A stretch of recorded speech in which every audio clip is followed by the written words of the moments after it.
Amém. Nós estamos iniciando hoje o estudo de número 28, a parte 3, né, do estudo de número 28. Na verdade, é a parte 3, mas é a quarta aula, né? Porque a parte 1 nós dividimos em duas aulas, aula 1 e aula 2, quando tratamos de Cristo como profeta. Na semana passada, nós falamos de Cristo como sacerdote, e hoje nós estamos concluindo e falaremos de Cristo como rei, né? Esse conjunto de aulas, né, trata de um tema tão importante chamado As Funções do Cristo Encarnado. Se você tem dúvidas do que nós viemos tratando até aqui, no estudo, no módulo 3 do CETEB, né, nós estamos no módulo 3, tem o módulo 1, 2 e 3, e 4, né? No módulo 3, nós tratamos sobre Cristo, sobre Cristologia, e nós viemos tratando, né, aula a aula sobre a pessoa de Cristo, desde da sua existência na eternidade passada, o seu auto-esvaziamento, né? O Cristo, que a gente chama o Cristo pré-encarnado, né? Jesus como Deus, obviamente, atuando na história e na humanidade ao longo do tempo, como o anjo do Senhor, por exemplo, como é citado no Antigo Testamento. E nós entramos nas funções do Cristo encarnado, ou seja, uma vez que Cristo encarnou, nós, a partir daí, começamos a entender aquilo que Cristo veio cumprir, né, como 100% homem, 100% Deus. Falamos aí sobre Cristo como profeta, Cristo como sacerdote, e falaremos hoje de Cristo como rei, obviamente Cristo sendo o próprio Deus, né, o Filho de Deus, o próprio Deus, mas exercendo essas funções ao longo da sua existência, né, aqui como 100% homem, 100% Deus. Mas antes de nós entrarmos, vamos orar. Em nome de Jesus, eu pedi a minha esposa para orar. Amém. Pai, em nome de Jesus, Senhor, quero te agradecer, Deus, por estarmos reunidos, Senhor, meu Deus, mais uma vez na sua sala, Senhor, meu Pai, numa noite de mais um conhecimento, mais uma noite de aprendizagem da tua palavra, Senhor. Quero te pedir que nesse momento, Senhor, meu Pai, toda distração, Senhor, meu Pai, ela seja quebrada, Senhor, do nosso meio. Toma, Senhor, meu Pai, a vida de cada um que já está presente, Senhor, meu Pai, nessa aula de hoje, Deus. Abra, Senhor, nosso conhecimento, abra, Senhor, meu Pai, nosso entendimento, Senhor, meu Pai, nossa mente, nosso coração, meu Pai, para que venhamos, Senhor, meu Pai, aprendermos mais de Ti, Senhor. Eu entrego a vida do meu esposo, Senhor, em Suas mãos, que mais uma vez estará ministrando sua aula, Deus. Que o Senhor venha, meu Pai, falar através da vida dele, Senhor, meu Pai, sobre todo o conhecimento que o Senhor quer nos passar, Senhor. Assim eu te louvo, te agradeço, em nome de Jesus. Amém. Amém, amém, amém. Paz, irmã Eliane, seja bem-vinda. Paz, pastor. Mas, Cristiano, Daniela, não sei se. Eu não vi a Júlia aí, manda para a Júlia, não sei se a Júlia está ocupada, né? Só para lembrar ela, tá? Então, está frequentando as aulas, então chama a Júlia aí para a gente poder também falar, se ela puder, né? Obviamente, né? Em nome de Jesus. Mas vamos lá, irmãos.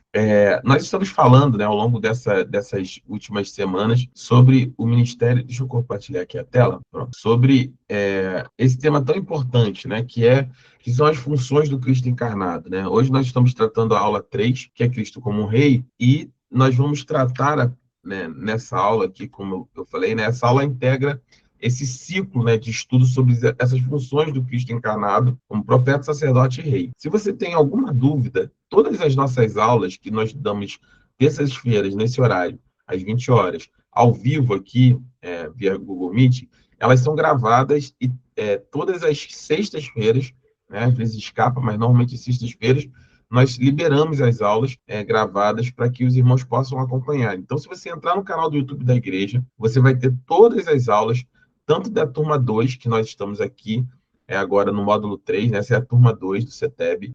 Então, nós já vimos o módulo 1, 2 e 3, tem todas as aulas lá, os 27 estudos antes desse, como também tem todas as aulas de todo o CETEB, as 50 aulas do CETEB que foram dadas na turma 1, né, que foi a primeira turma que nós fizemos a formatura no ano passado. Então, essa aula aqui vai integrar, é gratuito, sempre lembrando, isso sempre gratuito, tem os links com as apostilas, nos materiais, né, os irmãos podem utilizar da maneira como bem entenderem, mandar para pessoas, né, compartilhar, quanto mais pessoas puderem usufruir daquilo que o Senhor tem ministrado, né, através das aulas, melhor, né? A gente tem um princípio no Ministério do Deuteronômio, quem segue a risca, que nada na nossa igreja é cobrado, né? De graça a gente recebeu, de graça a gente tem dado tudo aquilo que o Senhor tem nos dado. Então, o resumo da aula de hoje nós teremos a promessa, né? Veremos a promessa do rei, né? Desse rei maior, né? Do rei prometido na história bíblica, a linhagem real preservada por Deus, né? Que essa promessa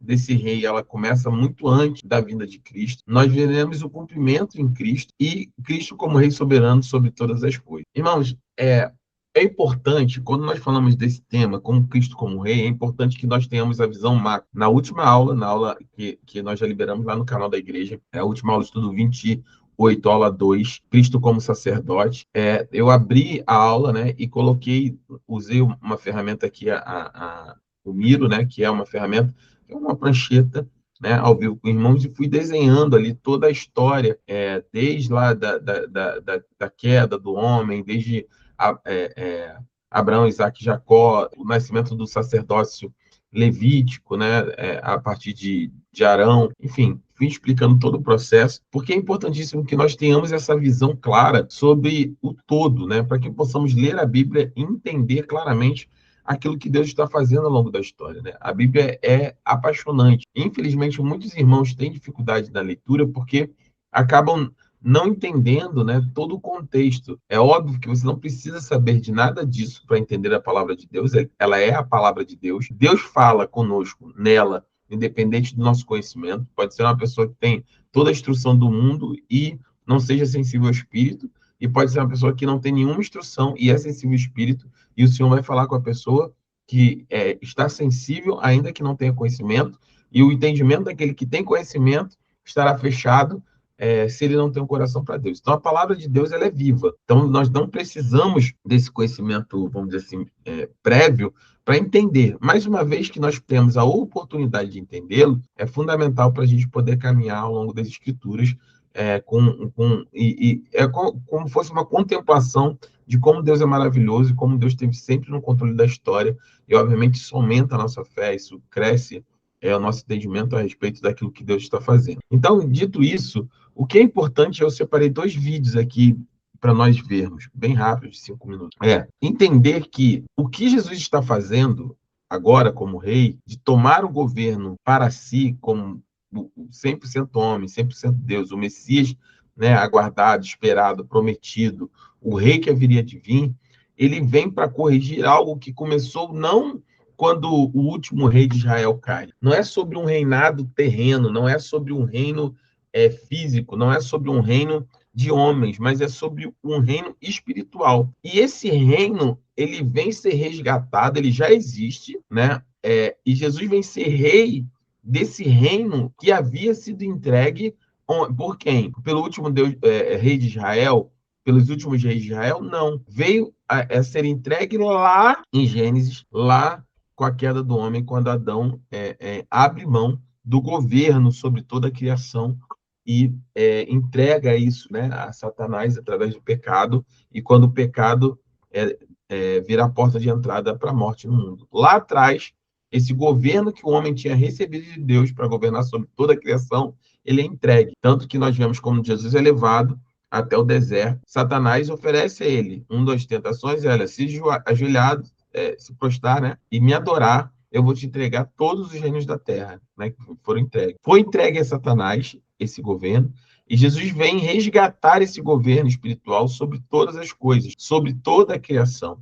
Tanto é que nós vamos ver em vários textos, Paulo também fala sobre isso, fala que a criação, ela geme, né, ela anseia, ela sofre, aguardando o tempo onde esse governo vai ser restabelecido, em definitivo, porque ela também sofre. Nós vemos aqui a destruição da criação, a destruição do planeta, todo esse processo também faz parte do caos que se tornou a partir da queda do homem. Então, se você entende que Jesus ele vem estabelecer um reino que não era físico, Jesus não veio para governar a partir dali, mas ele veio para retomar algo que havia sido entregue, que o Senhor havia entregue ao homem, e que a partir de Cristo ele vem retomar. Por um homem entra o pecado no mundo. Domingo eu preguei sobre isso na igreja. E por um primeiro Adão entra o pecado no mundo, e pelo segundo Adão entra a salvação, né? A morte é vencida e entra a salvação. Então nós temos todo esse contexto para entender, mas vai ficar bem mais simples no vídeo, e eu vou colocar aqui para vocês. Deixa eu só organizar aqui. Tá. Eu vou começar por esse aqui, e aí só me digam se vocês têm um áudio, por gentileza. Se você vivesse no antigo Israel, um dos lugares mais importantes era o Tem o áudio? Tá bom. Eu vou Sim, fechar. sim. Já retorno. Se você vivesse no antigo Israel, um dos lugares mais importantes era o tabernáculo. O tabernáculo era uma tenda sagrada que os israelitas levavam enquanto viajavam para a Terra Prometida. E era sagrado porque era onde a presença celestial do Deus de Israel vivia na terra. E o tabernáculo tinha um design especial para mostrar como ele era importante. Há o pátio externo, depois uma sala de entrada para a tenda que leva ao centro do tabernáculo, o Santo dos Santos, a sala do trono de Deus. E é guardado por criaturas celestiais híbridas chamadas querubim. Veja que quanto mais perto do centro, mais sagrado fica o espaço. As pessoas que trabalham no tabernáculo são chamadas de sacerdotes. E eles cuidam do espaço sagrado, oferecem sacrifícios em nome de Israel e anunciam a bênção de Deus sobre o povo. Sim, esses sacerdotes representam Deus para o povo e representam o povo para Deus. Então imagine o tabernáculo e os sacerdotes que trabalham nele como um portão que conecta o céu e a terra. E é por isso que o tabernáculo acabou se estabelecendo numa montanha, porque as montanhas são onde a terra toca o céu. Algo que falta nesse tabernáculo e que está em todos os espaços sagrados antigos são imagens de ídolos que representem fisicamente aquele Deus. Ah, sim. O Deus de Israel ordenou explicitamente que não fizessem imagens de ídolos. Isso porque na Bíblia toda a humanidade é imagem de Deus. É o que vemos no início da Bíblia, quando Adão e Eva, cujos nomes significam humano e vida em hebraico, são chamados de imagem de Deus, ou seja, representam Deus em seu espaço sagrado. Esse espaço sagrado é um jardim, em uma terra chamada Éden. Sim, a história é pensada para mostrar que o Éden é a realidade simbolizada e relembrada pelo tabernáculo depois. Por exemplo, repare as descrições do Éden. Existe uma região maior da terra chamada Éden, mas dentro do Éden, Deus planta um jardim. E então, no centro desse jardim, Deus planta a árvore da vida. O design do Éden corresponde ao do tabernáculo. Sim, e há detalhes na história do Éden, desenvolvidos bem depois na Bíblia, mostrando que o Éden fica em uma montanha alta. Um lugar onde a terra encontra o céu. Exatamente. Deus pede que esses humanos trabalhem e cuidem do jardim. São as mesmas palavras usadas depois para descrever a função dos sacerdotes no tabernáculo. Então Adão e Eva são a imagem de Deus e, como sacerdotes, trabalham e adoram em um templo que é tipo o céu na terra. Isso, eles representam a criação diante de Deus e, como sua imagem, o representam para a criação. E fazem tudo isso nesse espaço sagrado, que é cheio da vida e da presença de Deus. E Deus pede que governem a criação em nome dele. São como sacerdotes que encarnam a sabedoria celestial de Deus e reinam na terra. Poderíamos chamar de sacerdotes reais. Exatamente. Todo esse cenário no livro de Gênesis, os sacerdotes reais na presença de Deus, onde a abundância e vida é chamado de bênção de Deus. Mas não dura muito tempo. Não. A humanidade é enganada por uma criatura rebelde. Não satisfeitos em serem imagens de Deus, tentam ser Deus e reinar sobre a criação em seus próprios termos. E são exilados por Deus do jardim.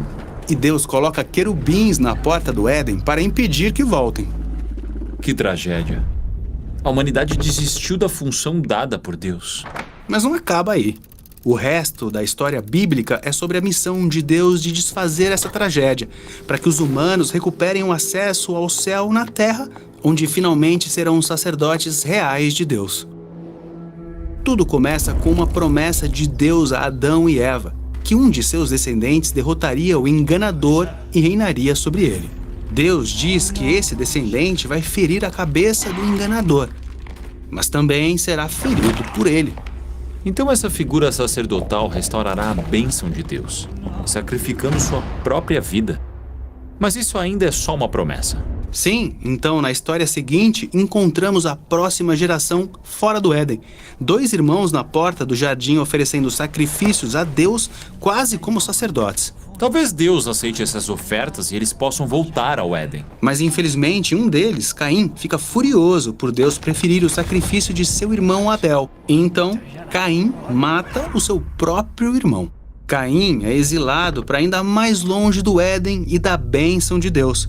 Com o tempo, a ira de Caim leva a humanidade a uma violência generalizada. Os humanos precisam que o futuro sacerdote real os resgate. Sim, e a história inteira é pensada para gerar essa esperança. Então, nos próximos vídeos, vamos explorar o tema desse futuro sacerdote real ao longo da história da Bíblia. Veremos como as histórias de Abraão, Moisés e Davi apontam para Jesus, o sacerdote real definitivo, Jesus, aquele que restaurará as bênçãos do Éden. para que os humanos se tornem os sacerdotes reais que fomos feitos para ser, reinando juntos em nome de Deus. Nossa missão no Bible Project é ajudar as pessoas a experimentar a Bíblia. Amém? Amém, amém. Muito lindo, né? Essa é a primeira parte, que eu tenho duas partes, né?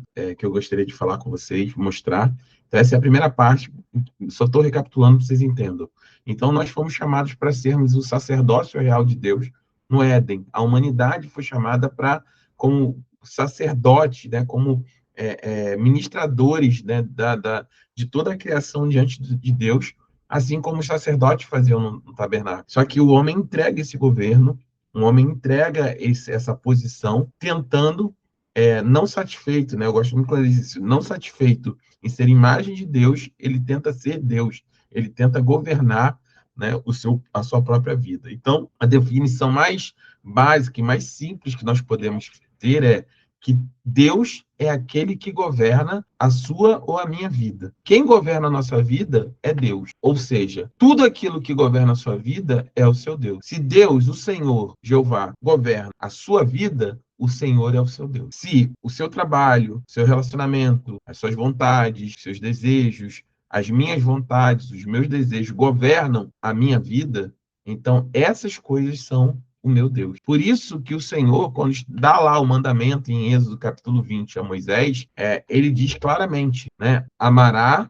o Senhor, o seu Deus, acima de todas as coisas, porque somente aquilo que está acima de todas as coisas passa a ser o nosso Deus. Somente aquilo que está acima de qualquer outra coisa é definitivamente aquele que governa o meu e o seu coração. Então, quando o Senhor pede que nós o amemos acima de todas as coisas, o que Deus está dizendo é: preciso que vocês me coloquem no governo voluntariamente das suas vidas. E esse é o processo para nós nos tornarmos algo que nós vimos aqui nas aulas anteriores, de 1 Pedro, capítulo 2, né, versículo 9 e 10, quando o Pedro diz: olha, vocês, porém, são raça eleita, sacerdócio real, nação santa, povo de propriedade exclusiva de Deus, a fim de proclamar as virtudes daquele que vos chamou. Então, nós caímos no Éden, como nós vimos aqui, nós somos chamados em Cristo Jesus para retomarmos esse lugar, e em Cristo Jesus, e eu falava sobre isso aqui nessa aula, nós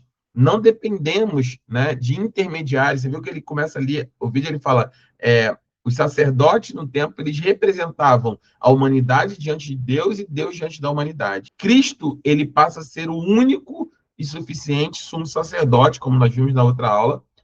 Por isso Hebreus fala que Jesus Cristo é o único intermediador entre Deus e o homem. E por que ele é o intermediador perfeito? Porque enquanto você tinha homens representando a humanidade diante de Deus e Deus diante de homens, e você obviamente vai ver distorções e falhas nesse caráter, você agora tem um novo e definido sacerdote, que ele representa e faz essa ligação, essa intermediação de forma perfeita. Por quê? Porque ele é 100% Deus e ele é 100% homem. Então ele é capaz de representar com perfeição a humanidade diante do Senhor, Deus, e assim como é perfeitamente capaz, obviamente, de representar Deus diante da humanidade. Por isso, no capítulo 1 de João, João vai dizer que ele é a face visível do Deus invisível. Jesus não veio mostrar uma imagem, não é uma escultura. Você viu que ele fala ali, olha, Deus não permite que faça uma escultura, que faça um ídolo dele, porque a imagem de Deus é a própria humanidade. Então, quando João fala que Jesus vem mostrar a face visível do Deus invisível, não é somente um rosto, uma barba, uma figura para nós esculpirmos e adorarmos. Não é isso. Jesus, quando ele vem mostrar a imagem de Deus perfeita, que é a própria humanidade. Então, Jesus, ele não vem somente para nos salvar e libertar do pecado, mas ele vem para mostrar, como 100% Deus, mas também 100% homem, o que é a verdadeira humanidade. Jesus, ele é o modelo perfeito de humanidade. Jesus, ele vem para nos mostrar o que é verdadeiramente ser humano, aquilo que estava no coração de Deus, quando Deus cria o homem para ser a sua imagem e semelhança. Então, Jesus, ele nos mostra um caminho. Que caminho é esse? Para sermos a humanidade que Deus sonhou que nós sejamos. E por isso, Jesus, ele passa não somente a ser o unigênito do Pai, mas também o primogênito de toda a criação. Ele é o primeiro agora entre nós, que veio, ressuscitou, teve seu corpo glorificado, né? E vive e reina para sempre. E nós seguiremos os seus passos. Nós também seremos transformados, nossa carne corrupta será revestida de incorruptibilidade e nós seremos irmãos, né?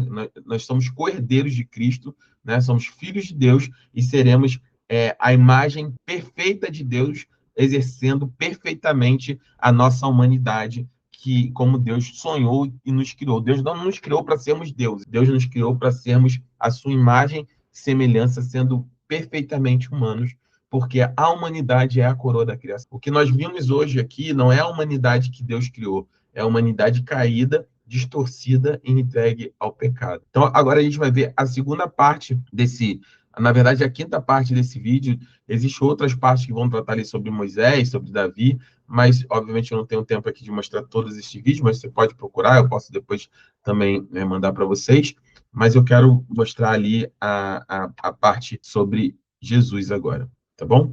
Vamos lá, em nome de Jesus. Deixa eu colocar aqui. Deixa eu ver. Aqui para voltar. Pronto. Temos explorado o tema do sacerdote real. Na Bíblia. Começamos com Adão e Eva, chamados para representar Deus e reinar como imagem dele sobre a criação. Reinar e representar Deus. Essa é a função ideal de um sacerdote real. Mas, tragicamente, os humanos são enganados por uma criatura e abandonam sua vocação, sendo exilados do Éden e enchendo o mundo de violência. Mas nem tudo está perdido. Deus promete que um dos descendentes deles virá para intervir em seu nome e restaurar as bênçãos do Éden. Um novo sacerdote para restaurar aqueles que falharam. Ele ferirá esse enganador, mas será ferido por ele. Ele é como um sacerdote real que se torna um sacrifício. Ao longo da história de Israel, Deus elege muitas pessoas que poderiam ter sido sacerdotes reais, como Abraão, Moisés e Davi. E todos falham, mas suas histórias apontam para frente, antecipando o sacerdote real definitivo. E isso nos leva a Jesus. Na época dele, o povo de Israel era governado pelo Império Romano, mas também por seus próprios sacerdotes, incluindo o sumo sacerdote que trabalhava no Templo de Jerusalém. O sumo sacerdote era o único que podia entrar no espaço mais sagrado, que era separado por uma cortina grossa bordada com imagens de querubins. E o sumo sacerdote, nessa época, era um homem chamado Caifás. Ele é quem atualmente representa o povo diante de Deus. E então chega Jesus. E quando somos apresentados a Jesus, ele está fora de Jerusalém, sendo batizado no Rio Jordão. Os céus se abrem e Deus diz: "Você é meu filho, a quem eu amo. Em você tenho prazer." Essas palavras reúnem 3 declarações das escrituras hebraicas sobre o sacerdote real esperado, que seria o rei prometido por Deus, da linhagem de Davi. E também o filho amado, como Isaque foi para Abraão. E ele é o servo-rei sofredor de Isaías, que morre pelos pecados de seu povo. Esse batismo é como sua ordenação como sacerdote real. Certo. Então não é surpresa que depois Jesus comece a agir como um sacerdote. É mesmo, perdoando os pecados das pessoas ou restaurando pessoas impuras para que pudessem entrar no templo. Essas são as coisas que os sacerdotes que trabalhavam no templo de Jerusalém deveriam fazer. Mas Jesus está fazendo isso fora da autoridade deles. Então começam a vê-lo como uma ameaça. Então, isso leva a uma história em que Jesus sobe uma montanha alta com alguns amigos e ali ele é transformado. Ele começa a brilhar e suas roupas ficam totalmente brancas. Parece com a visão que Moisés teve do sumo sacerdote ideal. Sim, exatamente. Aqui Jesus está sendo revelado como o sacerdote real definitivo. E é aqui que Jesus decide ir a Jerusalém, mesmo sabendo que será morto. Depois, Jesus entra em Jerusalém e desafia a autoridade do sistema sacerdotal que dirigia o templo. Como quando ele entra e interrompe a venda de animais para sacrifícios. Essa é a sua forma de mostrar que ele é o sacerdote no comando. Depois perguntam a ele: quem você acha que é? Jesus responde citando o Salmo 110 das Escrituras de Israel. Esse é o salmo em que o rei Davi fala de alguém que ele chama de meu Senhor, alguém maior do que ele e que reinará como sacerdote real. Jesus está afirmando que ele é esse sacerdote. Isso irrita os sacerdotes em Jerusalém. Então eles o prendem e o levam a julgamento diante de Caifás, o sumo sacerdote, que pergunta a Jesus: você é o ungido? E o que ele quer dizer é: você é o sacerdote real? Porque no momento essa é a minha função. Jesus responde citando novamente o Salmo 110. Eu sou, e você me verá reinando à direita de Deus. Mas na verdade estamos prestes a ver Jesus sendo morto. Como pode ser reinar como sumo sacerdote? Bem, lembre-se do padrão nas Escrituras de Israel, em que o sacerdote real se entrega em sacrifício. Jesus está dizendo que oferecer sua vida pelos outros é a maneira como subirá ao seu trono real. Quando Jesus morreu, o véu do templo se rasgou no meio. A presença da vida de Deus e as bênçãos do Éden, que ficavam protegidas e separadas, agora podem fluir do templo e encher toda a criação. E quando Jesus ressuscita dos mortos, ele aparece aos seus seguidores e os envia às nações. Para que compartilhem as boas novas de que ele é o rei e sacerdote que vai restaurar as bênçãos do Éden. Por isso, o apóstolo Paulo chama Jesus de um novo Adão. Ele nos convida de volta ao Éden para nos tornarmos como ele. Para assumirmos nossa vocação perdida como sacerdotes reais de Deus. Sim, e esse novo sacerdócio real, formado pelos seguidores de Jesus, é o que veremos a seguir. Nossa missão no bairro. Amém? Amém. Consegue me ouvir? Estão me ouvindo? Amém. Glória a Deus. Amém. Amém. Então fica Amém. muito claro, quando a gente entende todo o contexto, né? Tudo aquilo que Jesus ele veio restaurar, né? A missão do Senhor, ela era muito mais profunda e muito mais clara, né? Do que muitas das vezes a gente pensa ou imagina. Jesus tinha um propósito claro, né? Jesus tinha um propósito objetivo, que era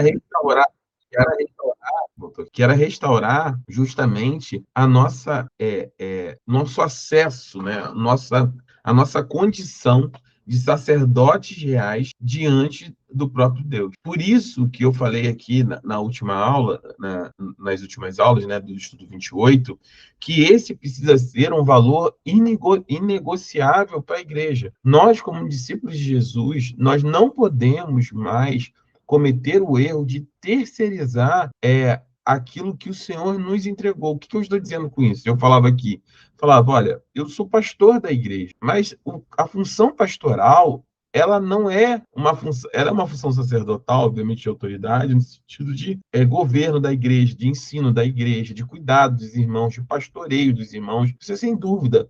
Mas ela não é uma função sacerdotal, como muitas pessoas, muitos líderes tentam apregoar, no sentido de que nós somos intermediadores entre Deus e o seu povo. Não, o sacerdócio hoje ele é exercido por cada cristão, por cada crente nascido de novo, nascido do Espírito, que aceitou Jesus como Senhor e Salvador. Não existe mais barreiras entre vocês e eu e qualquer outra pessoa para nos aproximarmos de Deus, porque Jesus é esse caminho, é o único e vivo caminho pelo qual nós temos acesso até a presença do Deus Todo-Poderoso, até a presença do Deus vivo, até o Santo dos Santos, como nós vimos lá no tabernáculo. Então, muitas das vezes, a gente acaba terceirizando isso, dizendo, olha, o pastor, ele precisa orar, não, o pastor precisa liberar uma unção.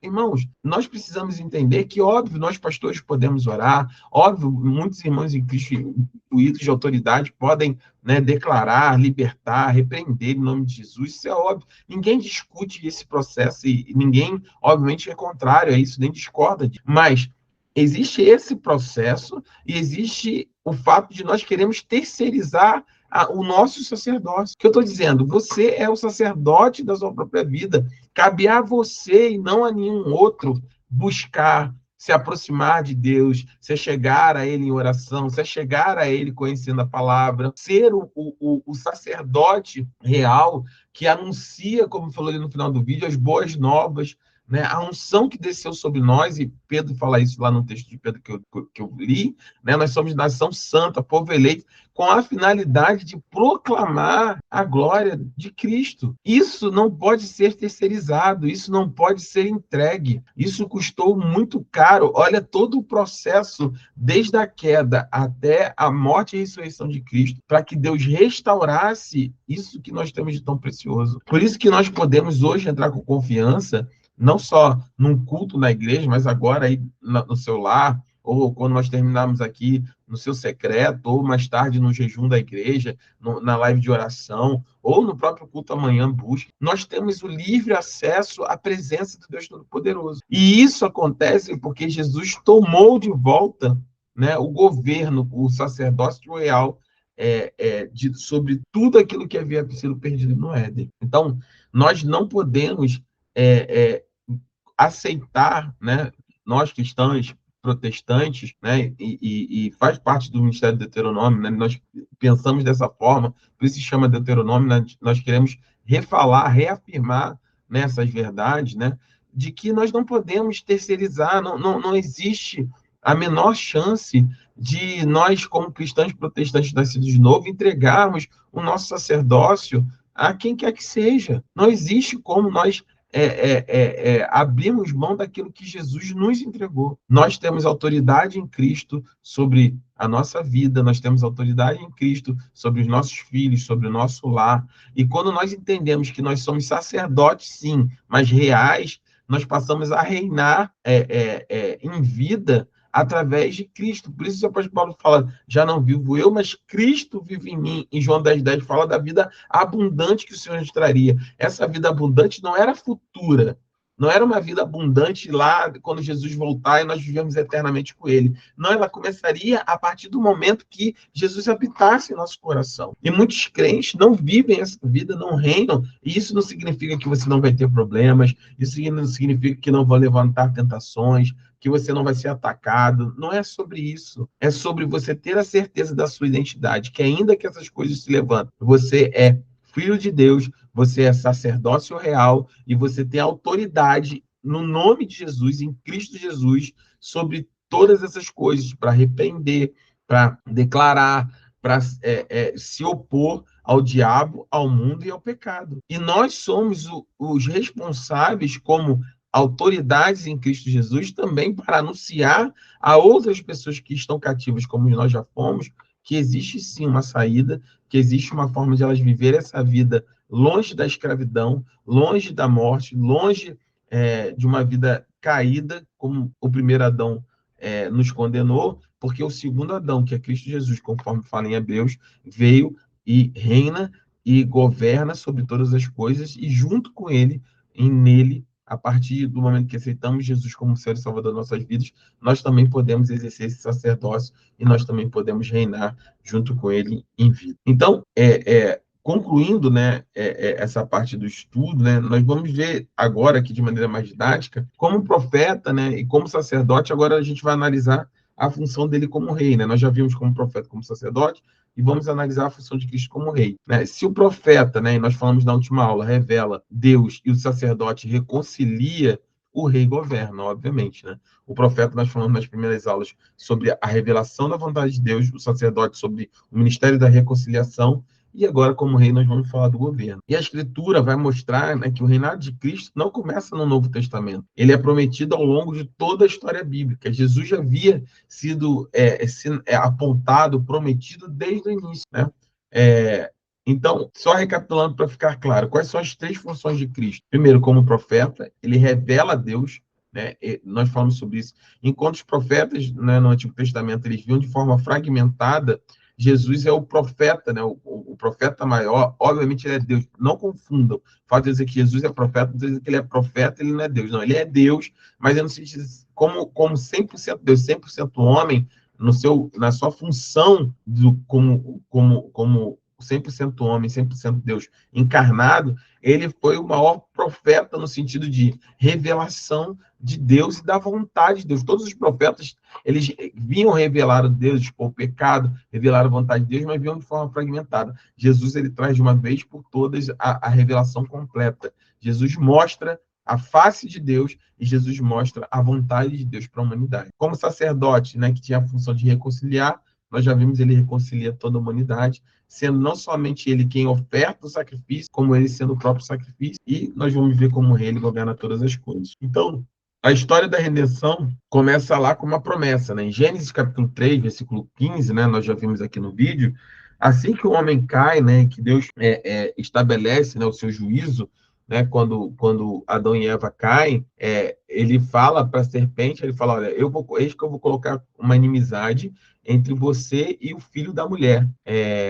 Ele ferirá a sua cabeça e você ferirá o seu calcanhar. Já falava, já apontava ali, já era um, vamos dizer, a gente chama de como é que é o nome? Não é protótipo, não, eu vou lembrar. Chama de proto-evangelho. Se chama proto-evangelho. O que é proto-evangelho? Já mostrava ali, nesse pequeno texto de Gênesis 3,15, uma amostra daquilo que era as boas novas, ou seja, o homem tinha acabado de cair, Deus já tinha um plano de redenção imediata. Ali é muito, muito rico. Você repare que está Adão e Eva, e Deus fala a Satanás, né, a serpente, ele fala, olha, eu colocarei inimizade entre você e o filho dela, ou seja, já apontava para o nascimento virginal de Cristo, que Cristo viria de uma mulher, né? Porque Adão estava ali, poderia falar o filho deles, ou o filho dele e você, porque seria o mais comum, né? Tinha um homem ali, colocaria uma inimizade entre o filho dele e você. E ele fala, não, sobre a descendência dela, não deles, dela e você. Então, ali a gente chama do proto-evangelho. Já existe já a sinalização clara de Cristo, né? E ali já está intrínseco uma descendência vitoriosa. Desde a queda, Deus já promete que o homem, através de Cristo Jesus, seria vencedor, venceria o inimigo. Satanás já é derrotado já na queda, já no Éden, através do poder de Deus. Então, a promessa real, ela está implantada logo no início da Escritura. Isso não vem ser revelado só no final, desde o início, do primeiro momento, Deus já estabelece essa promessa. Ou seja, Deus não improvisou, né? Deus, ele age segundo um plano soberano desde a criação. Ou seja, não foi algo que, lá na frente, Jesus veio e morreu na cruz e as coisas foram desenrolando. Não. Deus já tinha estabelecido, ele é soberano, ele já tinha um governo, Deus não improvisou nada, ele seguiu do início até o final tudo aquilo que estava no centro da sua vontade, no centro do seu plano soberano sobre todas as coisas. Por isso que a palavra de Deus diz que Cristo é o Cordeiro de Deus que morreu antes da fundação do mundo. Tudo sempre esteve sob o governo de Deus. Por que isso é importante? Porque se você entende o nível de governo, o poder da soberania de Deus, que nada. Você lê a Bíblia de Gênesis 3, já tudo que acontece até Cristo, por mais que você sinta que às vezes as coisas estão escapando, Deus sempre esteve no governo e no controle de todas as coisas para cumprir a sua soberana vontade a partir da queda do homem. Então, a linhagem real, né? A promessa ganha uma direção, né? Quando um rei viria da linhagem de Judá e de Davi. E eu falei aqui na última aula sobre isso, né? Gênesis 49:10, se você está acompanhando o plano de leitura bíblica da igreja, você já passou por Gênesis. Gênesis 49, Jacó, né? Que tinha tido um encontro com Deus, e Deus muda o nome dele para Israel, na hora de abençoar os seus filhos, né? Deus chega e abençoa Judá, que era o seu filho na sequência da linhagem, né? Os seus filhos mais velhos, né? Que seriam os herdeiros, né? da primogenitura. Eles cometem uma série de erros e pecados, e o primeiro nessa hierarquia que não cometeu nenhum tipo de tropeço, né? Vamos dizer assim, em relação a Jacó, foi Judá. E aí ele já profetiza sobre Judá e já declara que essa linhagem real viria de Judá, né? Ele diz, olha, o cetro não se apartará de Judá. Deixa eu pegar aqui o texto de Gênesis 49:10. É muito lindo. Se alguém quiser abrir aí, pode abrir para me ajudar. É Gênesis 49:10. Alguém achou? Achei. Pode ler. O cetro não se apartará de Judá, nem o bastão de comando dos seus descendentes, até que venha aquele a quem ele pertence, e a ele a obediência dos povos. Vamos ler do versículo 8, que eu acho que deixa eu pegar aqui, do 8 até do 8 até o 13. Desculpa, até o 11. Do 8 até o 11, que vai ficar claro. Judá, Os seus irmãos o louvarão. A sua mão estará sobre o pescoço dos seus inimigos. Os filhos do seu pai, se curvarão diante de você. Judá é um filhote de leão. Você vem subindo, filho meu, depois de ter comido a presa. Como um leão, ele se agacha e deita-se como uma leoa. Quem tem coragem de acordar? O cetro não se apartará de Judá, nem o bastão de comando dos seus descendentes, até que venha aquele a quem ele pertence, e a ele a obediência dos povos. Ele amarrará o seu jumento à sua videira, o seu jumentinho ao ramo mais seleto, levará o vinho às suas roupas, no sangue das uvas às suas vestimentas. Amém? Então, aqui fica claro, se você ler claramente, que olha como é que é poderoso. Jacó, ele está abençoando Judá e ele já começa a ter um vislumbre pelo Espírito, ele já começa a apontar para Cristo. Ele fala, olha, Judá, os teus irmãos te louvarão, a sua mão estará sobre o pescoço dos seus inimigos e os filhos de seu pai, ou seja, os seus irmãos, se curvarão, ou seja, como um rei, né? Você só se curva diante. Lembre-se que a gente está falando de uma estrutura de um povo que não se curvava diante de outros deuses, apesar disso acontecer mais à frente, né, com o sacerdócio levítico, né, de Deus estabelecer, mas essa família já servia a Deus e não se dobrava de outros deuses, né, não reconhecia. Então, os filhos de seu pai se curvarão diante de você. E ele continua no 9. Judá é um leão novo, você vem subindo, filho meu, depois de matar a presa, como leão, ele se assenta. Por isso que você vai ver que Jesus é tratado como leão da tribo de Judá, né? Porque já vem daqui essa promessa desse Messias. E aí ele continua no 10, ó, o cetro, ou seja, igual o rei, né? Tem aqueles reis que a gente vai imaginar o rei nos filmes, tem aquele cetro, né? Aquele cajado, que é o cetro de governo, o cetro de poder, não se apartará de Judá, nem o bastão de comando de seus descendentes, até que venha aquele a quem ele pertence. Ou seja, muitos vão levar esse bastão, mas somente um é que é realmente o verdadeiro detentor desse cetro de poder, desse bastão de comando. E a essa pessoa, a esse ele, que é a quem é de direito, o cetro e o bastão, a ele as nações se dobrarão. Versículo 11. E aí, olha como é que aponta para Cristo lá na entrada, no início da semana da Páscoa, né, quando ele entra lá com seu jumento, a entrada triunfal de Jesus em Jerusalém. Ele entra num jumentinho, né? Então, ele amarrará seu jumento a uma videira e o seu jumentinho ao ramo mais seleto. Lavará no vinho as suas roupas. Ou seja, já fala aqui, já aponta para o sacrifício de Cristo na cruz do Calvário. Quando nós celebramos a ceia, nós celebramos a ceia através do pão e através do vinho. Lavará no vinho as suas roupas. Ou seja, o sangue de Jesus lavará as suas roupas. Ele derramará o seu sangue, no sangue das uvas, as suas vestimentas. Então, como é poderoso e como Deus já vai estabelecendo desde lá do início até em Cristo todo esse processo de governo. E isso é tão lindo que mais à frente nós vamos ver que Deus vai cumprir isso também lá em 2 Samuel 7, 12, 13, quando ele estabelece o trono de Davi, né? E Davi, ele é de qual tribo? O povo escolhe Saul, um homem da tribo de Benjamim, um rei segundo o coração do povo. Quando o povo escolhe um rei falho, um rei caído, Deus escolhe ele o seu rei.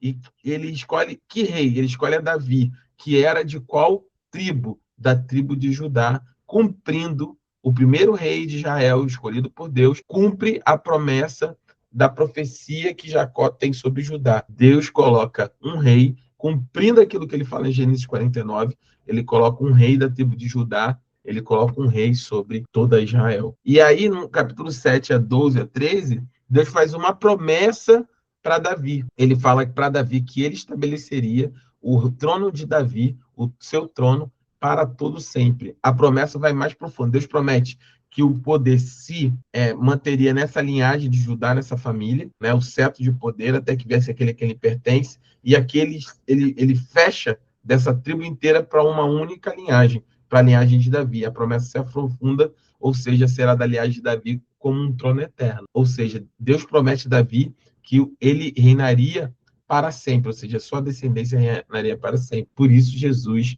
além de leão da tribo de Judá, também é filho de Davi, na linhagem de Davi. Então, Deus cumpre essa promessa, né? Deus vai montando essa linhagem de reinado ao longo de toda a história. Então, a profecia gradativamente vai se tornando cada vez mais específica ao longo da história bíblica. E como é que ela se cumpre plenamente em Jesus? Vamos ler lá, pode abrir, irmã, Mateus capítulo 1, versículo 1, o registro da genealogia de Cristo. Só um Não, o capítulo 1 todo, né? A genealogia toda, né? registro da genealogia de Jesus Cristo, filho de Davi, filho de Abraão. Abraão gerou Isaque, Isaque gerou Jacó.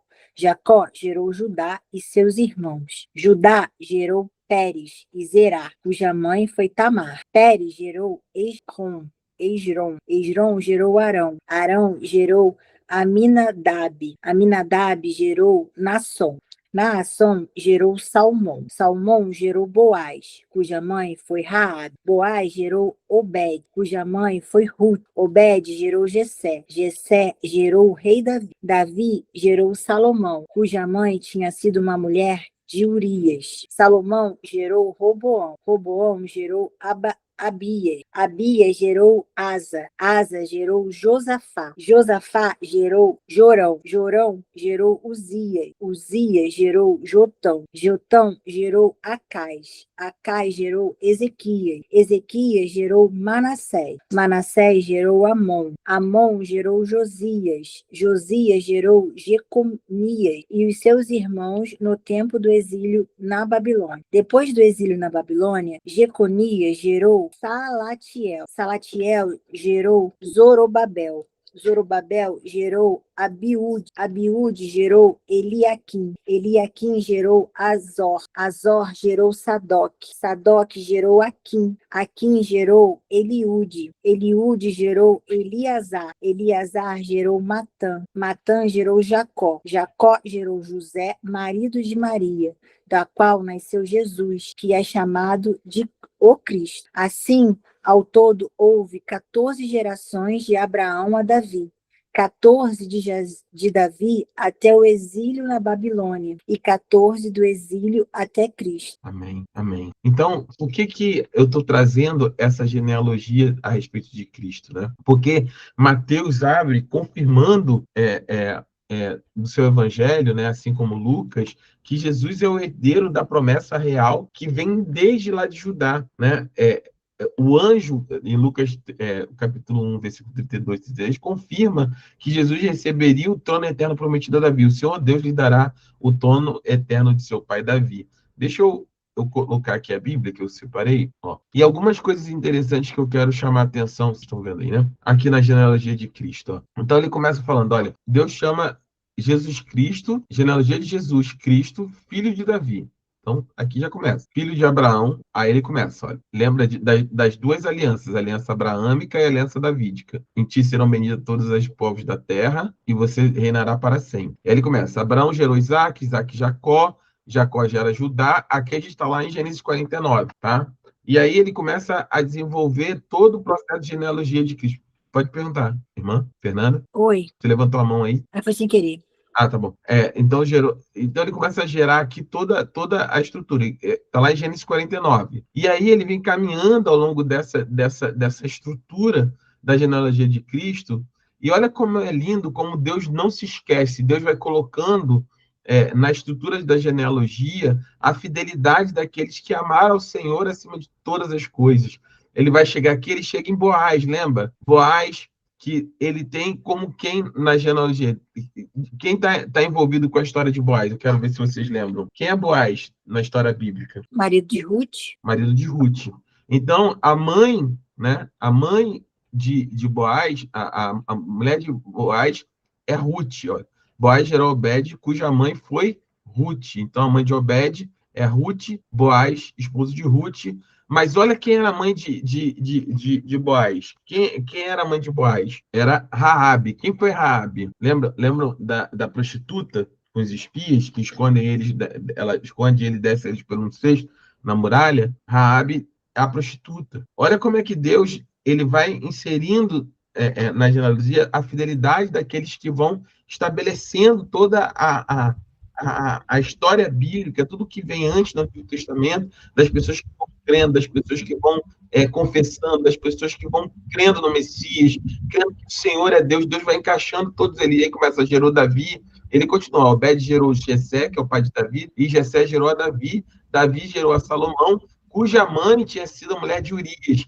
Deus lembra de Urias, que foi assassinado por Davi. Seba era mãe de Urias, ela não é lembrada aqui, mas Urias é lembrado. Então, como Deus ele vai construindo, se lembra, Deus não se esquece nem do seu plano, nem de tudo que ele vem construindo ao longo de toda a estrutura da palavra de Deus, ao longo de toda a construção daquilo que o Senhor havia prometido, né, ao longo de toda a história bíblica que nós acabamos presenciando quando lemos. Então, Cristo, claramente, né, eu vou fechar aqui, Vera, está dando um vento aqui, não sei se você quer falar, Vera, porque está o microfone aberto. Fechou. Não, estava aberto sem querer. Tá bom. E aí, Cristo é claramente o rei prometido, né, e toda a trajetória bíblica vai convergir para ele. Então, a graça na história, né? Como é que a misericórdia de Deus e a graça de Deus vai se estabelecendo, né? É muito lindo ver, e aí eu termino a minha aula aqui, como eu separei aqui a história de Gênesis 19, 36 e 37, né? Que vai contar lá em Gênesis a história de como surge os Moabitas, né? Como é que surge os Moabitas, que são descendentes de Moab. E Gênesis vai dizer claramente, né, que nasce de um contexto de pecado, né? Se você não sabe como é que surge, né, quando Ló foge, né, quando Ló foge de Sodoma e Gomorra, né, que a mulher dele vira estátua de sal, ele foge com suas 2 filhas, e aí a filha mais velha, vendo toda aquela desolação, ela tem uma ideia, ela fala, olha, não sobrou ninguém, a gente vai morrer sem descendente, nosso pai vai morrer sem descendente, então vamos embebedar ele e nós vamos, e eu me deito com ele, depois no outro dia a gente faz a mesma coisa, fala para a irmã mais nova e você se deita com ele também, e elas engravidam do próprio pai, ou seja, de uma relação incestuosa, nasce 2 crianças, né, que uma delas é Moabe, que dá origem aos Moabitas, ou seja, diante de todo um contexto de pecado, diante de todo um contexto de erro, vamos dizer assim, da falta de discernimento, de confiança no Senhor, nasce todo um povo. E aí, o que eu acho mais lindo, e eu trago aqui que Ruth, né, que está na linhagem de Jesus, né, que nós vimos ali, né, Boaz e Ruth geram Obed, Ruth é uma moabita na linhagem real. Ela é uma moabita na linhagem do rei. Então, Ruth, de origem estrangeira, marcada por fragilidade, ela é inserida por Deus na linhagem que conduz ao rei prometido.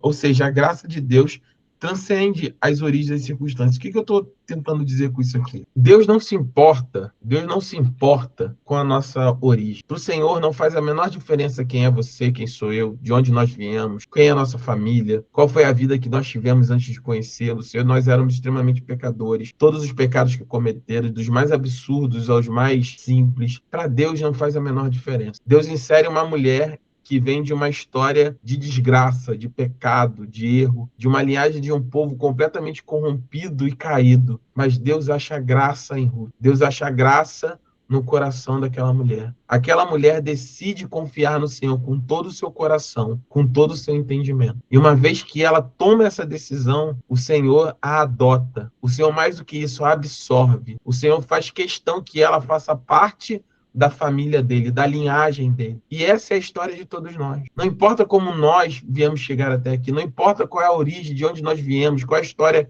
que nós contamos, qual é a bagagem que eu e você carregamos, quais foram os pecados que nós cometemos antes de conhecer o Senhor, não faz a menor diferença para Deus. Porque Deus, na sua imensa misericórdia e na sua imensa graça, decidiu fazer de cada um de nós parte da sua família. Deus fez de mim e fez de você pessoas sem história, pessoas de famílias caídas, de natureza caída. Deus fez de mim e de você seus filhos. Deus fez de mim e de você parte da sua herança. Deus fez de mim e de você seus co-herdeiros. Deus fez de mim e de você povo santo, nação santa, nação eleita. E isso é libertador quando nós entendemos isso. Tem muitos irmãos que vivem, olha, mas o meu passado, mas eu fiz, mas eu aconteci, mas eu tenho peso, eu tenho uma situação, eu tenho uma vida, eu já fiz. Irmãos, não importa, não importa, não importa. Para o Senhor, não faz a menor diferença. Domingo eu preguei sobre isso. Tudo que Deus espera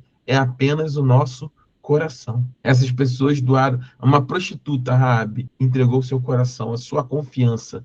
Lembra que eu defini isso? Confiança em Deus e sua palavra é a definição de fé. Essas mulheres, esses homens, colocaram a sua fé, a sua confiança em Deus e foram contados na linhagem real. Nós hoje fazemos parte, nós somos da mesma família, nós temos o mesmo sangue, não o sangue humano, mas o sangue de Cristo que corre em cada um de nós. O nosso rei foi prometido quando nós nem sabíamos que precisávamos de um rei. E hoje, através da graça de Deus, nossos olhos se abriram e nós enxergamos que não somente nós precisamos de um rei que governe sobre nossas vidas, como esse rei já veio ao nosso encontro e nos salvou de tudo aquilo que nós fomos condenados a viver, independente da nossa origem. Então, Jesus, ele é o Cristo e ele é o rei das nossas vidas. A Escritura vai revelar de forma progressiva e clara que ele foi prometido desde Gênesis 3, capítulo 15, que ele teve a sua linhagem preservada, Deus conduziu na história, mesmo através do pecado, da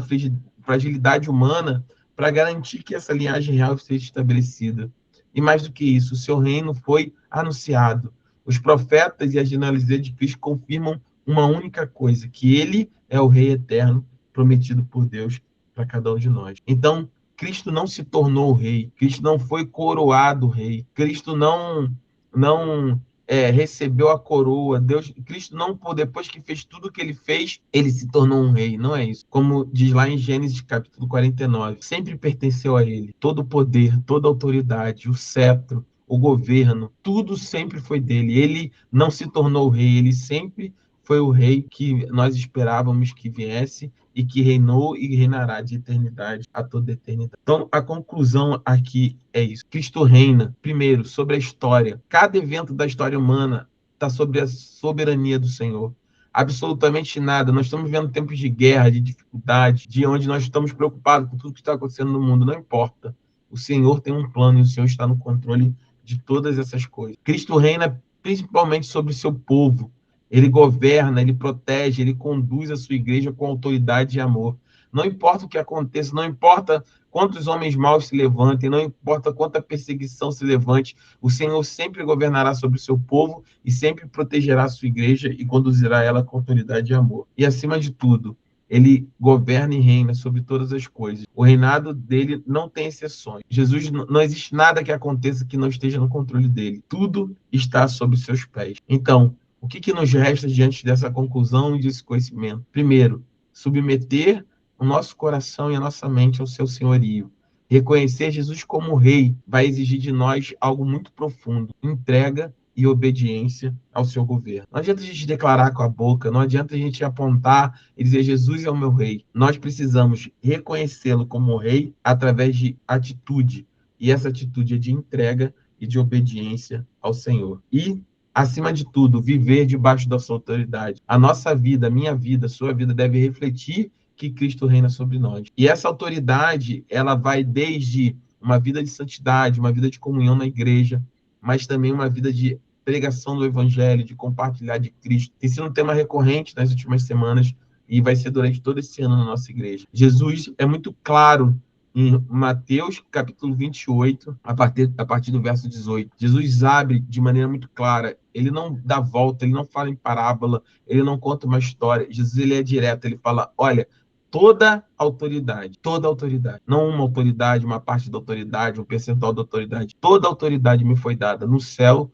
e na terra. Portanto, vão, façam discípulos, preguem, ensinem, batizem, ensinem a guardar tudo aquilo que eu vos tenho ordenado. E não somente isso, Jesus prometeu que, para que nós pudéssemos cumprir isso, ele estaria conosco todos os dias, até que tudo isso passasse, até a consumação do século. Então, viver debaixo da autoridade de Cristo é viver também debaixo daquilo que está estabelecido na sua palavra. Então, para terminar, fica essa mensagem. A promessa de Deus se cumpriu. O rei reina e nós precisamos nos submeter e nos render ao seu governo e à sua autoridade, em nome de Jesus. Amém? Termina aqui essa aula, que possa abençoar a sua vida, que você possa guardar em seu coração. Não tenha medo, não tenha medo. Essa é a mensagem que Deus nos mandou, não tenha medo. O rei reina, o rei está sentado no seu trono. Jesus, ele está no governo da minha e da sua vida. Nada acontece na nossa vida que o Senhor não permita, e não existe um fio de cabelo que caia da nossa cabeça que o Senhor também não tenha controle. Não sei qual é, Deus está me tocando para falar isso hoje aqui para você. Não sei como é que você chegou nessa aula, não sei como é que está seu coração hoje, mas creia que o Senhor está no controle de todas as coisas. Não tenha medo, não permita que o seu coração tenha medo, porque o que vai resolver essa situação não é a sua força, não é o seu controle, não é a sua disposição e nem a sua capacidade. O que vai resolver essa situação é você se curvar diante do trono e esperar que o seu rei reine. E ele tem reinado sobre a sua vida todos os dias. Jesus abençoe a sua vida, tá? Em nome de Jesus, que nós possamos crer nisso. Eu vou pedir para algum irmão orar. Quer orar, Márcia? Você está com o microfone, você pode orar para nós encerrarmos a nossa aula. Alguém tem alguma dúvida sobre o que foi ministrado aqui na aula? Não? Então vamos orar. Acho que a Márcia está sem microfone. Eu vou pedir então eu pedi para minha irmã orar, para a Fernanda orar, para nós encerrarmos, então. Pai, em nome de Jesus, Senhor, te agradeço, Senhor, por essa aula, Pai, essa aula tão importante, Deus, essa aula de revelação, meu Deus, de quem o Senhor é, de quem Cristo é, Pai. Que o Senhor seja exaltado, Deus, nos céus e na terra, por tudo, Deus, que o Senhor tem feito e faz. Por todo o seu plano de redenção, Deus, pelo sacrifício de Cristo por nós, pelo seu sacrifício, Senhor. Muito obrigada, Jesus. Amém. Amém, glória a Deus. Amanhã nosso culto busca. Olha, faltam quarta, quinta, sexta. Faltam 4 dias para o nosso aniversário. Sábado, convide alguém, vai lá. Quero ver a igreja cheia. Um dia de alegria para nós. Chame as pessoas. Vai ser uma bênção, tá? Amo vocês. Nos vemos amanhã, se não no sábado, para a glória do Senhor. Fiquem na paz e uma boa noite a todos.